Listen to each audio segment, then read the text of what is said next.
Rome, there are over 900 churches.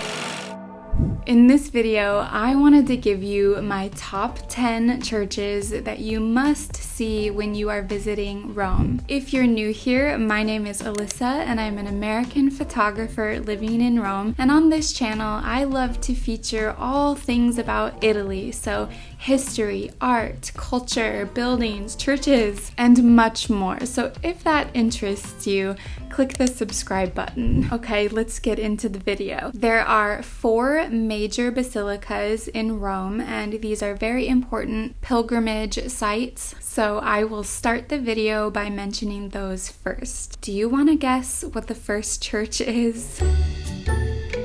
Yeah, it's St. Peter's Basilica. It's obviously the most famous church in Rome in Christendom, and it's dedicated to St. Peter. Inside, you will find Michelangelo's Pietà, works by Bernini, Borromini, and the magnificent dome, which was designed by Michelangelo. All of the artwork inside may look like paintings, but they're actually mosaic.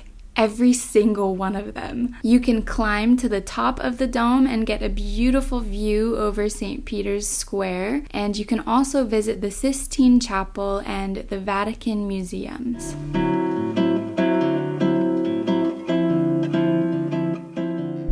The next church is San Giovanni. This church was actually the first papal residence, but after they built the Vatican, it's much larger to host more people for ceremonies, but San Giovanni remains one of the 4 major basilicas. The building for this started back in 313 at the time of Constantine, and of course it's been rebuilt over the centuries.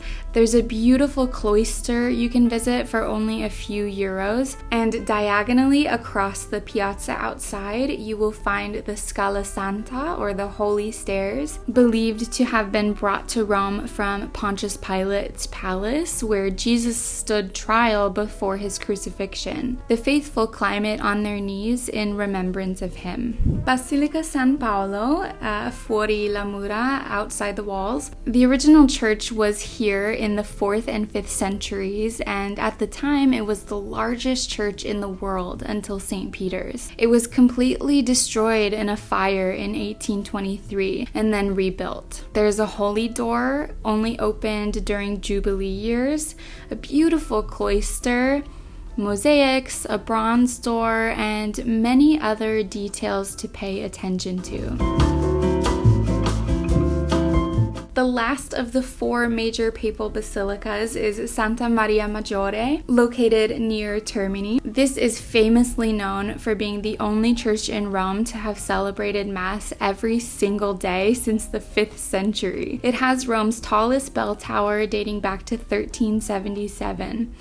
Rome's oldest mosaics from the 4th or 5th centuries decorate the upper part of the walls, and there is a beautiful cosmatesque marble on the floors. If you can visit early in the morning, it will have the best light to witness the mosaics. So if you go over to Trastevere, a really popular neighborhood for foodies, there's a main piazza there and you'll see this church, Santa Maria in Trastevere. This church might be the first place in Rome where Christians were able to hold services in public. The building began in about 221, so it is one of the oldest churches in Rome. Pay attention to the marble floor, the gilded wood ceiling, the mosaics, and also on the outside, notice the bell tower, the facade, and the portico housing early Christian sarcophagi. The next church I wanted to mention is kind of cheating because it's like 3 in 1. I just wanted to note that there are 3 churches in Rome where you can visit Caravaggio paintings for free. So I'm gonna name those 3 churches. The first one is in Piazza del Popolo, and that is called Santa Maria del Popolo. Legend says that this church was enlarged from a chapel that was built to drive away the evil spirit of Nero. There are works by Bramante, Bernini, Pinturicchio, Raphael, and more throughout this church. In the north transept, you will find the Conversion of St. Paul and the Crucifixion of St. Peter by Caravaggio. The next church is San Luigi dei Francesi. It's a 16th century basilica for the French community in Rome, and it's definitely worth stopping inside.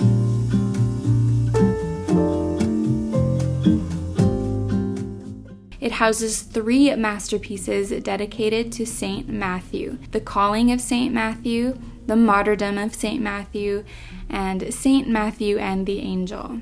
And nearby this church is Sant'Agostino. It houses the Madonna di Loreto, the Pilgrim's Madonna, as well as a fresco by Raphael, so it's a really beautiful church. You should stop inside. This next church has a stunning ceiling that you have to see. It's Sant'Ignazio di Loyola. It's a 17th century church dedicated to the founder of the Order of the Jesuits, Ignatius van Loyola.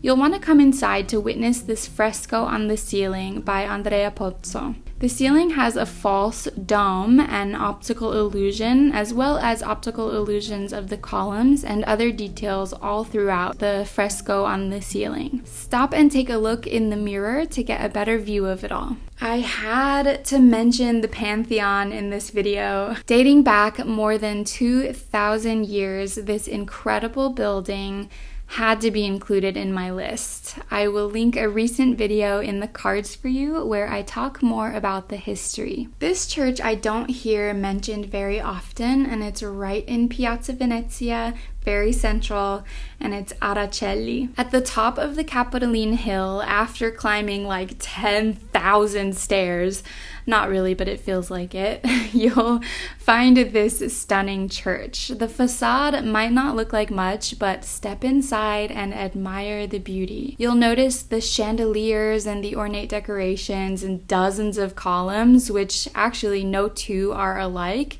and they're all recycled from ancient Roman buildings.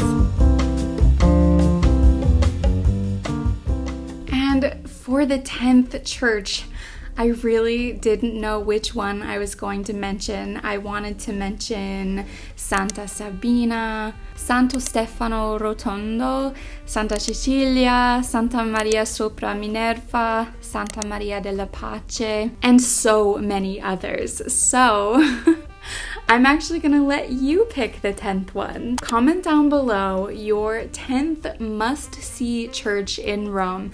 I would love to hear your opinions on this because it was so hard to narrow it down. If you're new to my channel and you love art and history and culture, especially all things Italian and churches, I feature churches as much as I can on this channel. I try to go to new ones and tell you the history and the facts about the buildings and the area and as much information as I can give you in all of my vlogs. So I will link all of these churches that I've toured up in the cards throughout this video in case you're interested in seeing more about the history of these specific ones. But if you want to see more about this regularly, click subscribe because I try to take you to new churches every single week in my videos. Thank you so much for watching this video, and I will see you guys in the next one. Ciao, friends!